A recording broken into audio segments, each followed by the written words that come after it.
old generation should not compromise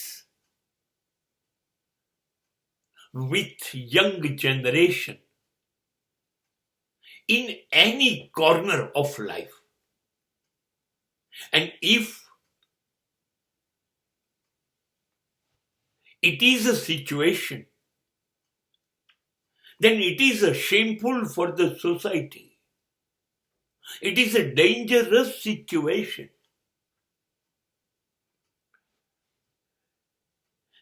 વડીલોએ યુવાનો સામે દરેક બાબતમાં સમાધાન કરવું પડે જીવવા માટે. એ આર્થિક હોય, સામાજિક હોય કે લાગણીશીલ હોય, કોઈ પણ વિસ્તારમાં એ ભયજનક છે, એ ખતરનાક આવનારો સમય બહુ જ એક નવા પ્રકારનો ભય ઉભો કરશે. ના,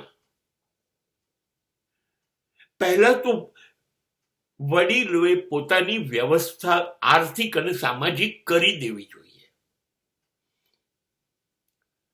કે એમણે હાથ લાંબો ન કરવો પડે નવી પેઢી પાસે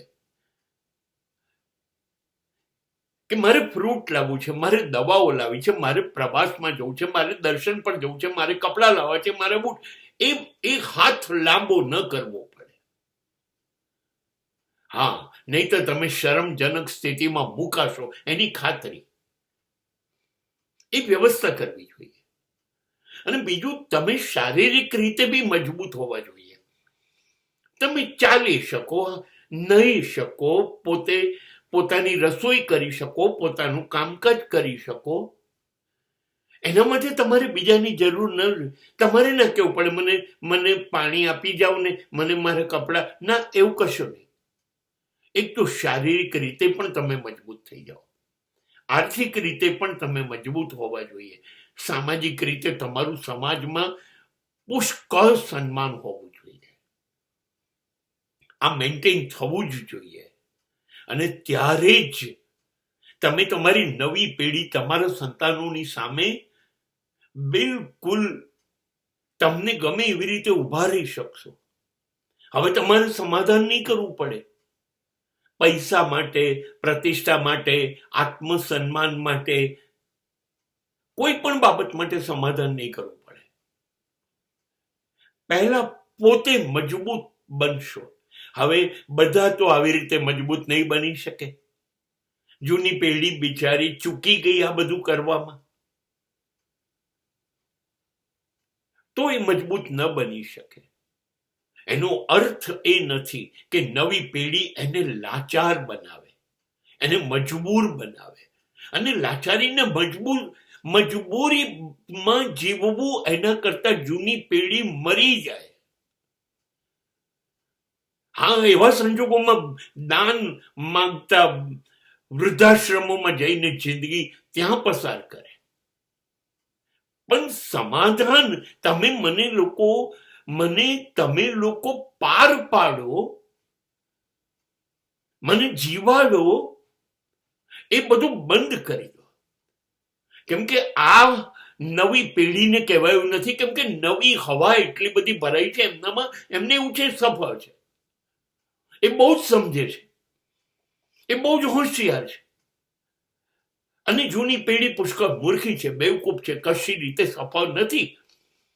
હવે આ દ્રષ્ટિએ એમને સમજાવવી બહુ મુશ્કેલ છે. એટલા માટે હું કહું છું, જૂની પેઢીએ એક છાતી કાઢીને આંખમાં આંખ મિલાઈને વાત કરવી જોઈએ. ભિખારીની જિંદગી સારી, પણ પૂરેપૂરા આત્મસન્માન સાથે જો તમારી જોડે વર્તન ન થતું હોય તો આવનારી પેઢીની પછીની પેઢીને જે હું જોઈ રહ્યો છું, સચ્ચે સાચ કહું છું, સમાજ બહુ જ ભયજનક સ્થિતિ તરફ જઈ રહ્યો છે. બિલકુલ કોઈ કાળજી લેશે નહીં. અને તમે નહીં જાળવો તો તમારું સન્માન કોઈ નહીં જાળવે. નહીં જમૈયો, નહીં દીકરીઓ, નહીં વહુઓ, નહીં દીકરાઓ, અને આ લોકો પછીની આવનારી નવી પેઢી પણ. અને બિલકુલ કૂતરાના મોતે તમે મરશો. એના કરતા પહેલેથી આદત પાડો મજબૂત થવાની. અને હું મજબૂત નથી તો મજબૂર તો નથી જ. લાચાર થઈને સમાધાનો કરીને ના જીવો.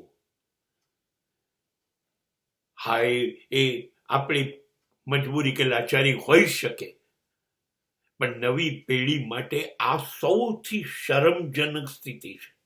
અને હું આ જોઈ રહ્યો છું, આપણે ત્યાં ભારતમાં પણ, અને અમેરિકામાં તો પૂછો જ નહીં.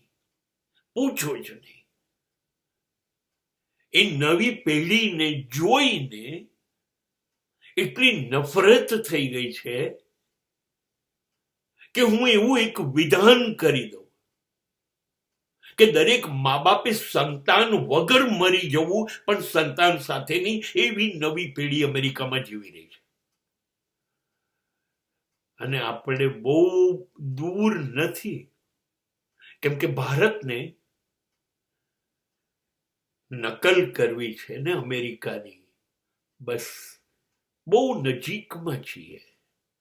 એવી જ એટલી જ નાલાયક પેઢી ભારત પેદા કરી રહ્યું છે.